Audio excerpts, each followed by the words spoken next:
When Russian missiles hurtle towards this Ukrainian power plant, a handful of workers stay above ground.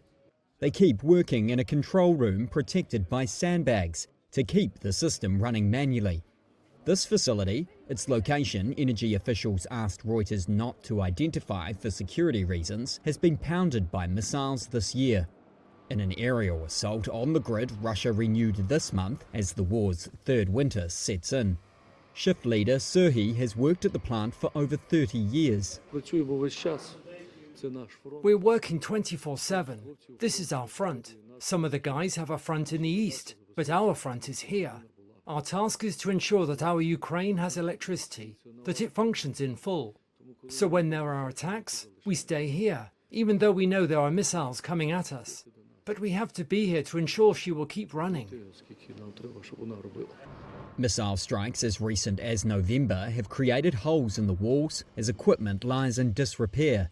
Water drips from the damaged roof with rocket fragments and metal sheets lying twisted on the floor. The facility typically provides electricity and heating to hundreds of thousands of people. It is one of 5 remaining thermal power plants owned by DTEK, Ukraine's largest private power provider.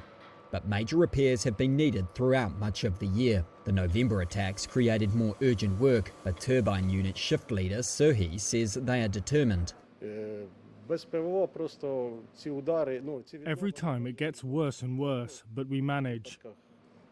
We are finding reserves, brainstorming how we can bypass something and how to fix some gear as soon as possible.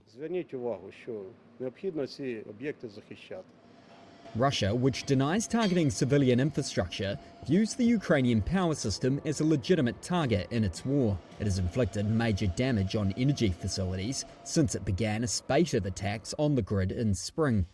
It raises the prospect of long blackouts and other outages in the depths of winter. Temperatures are already hovering around 32 degrees Fahrenheit, but these workers say they will do what they can to keep Ukraine's lights on.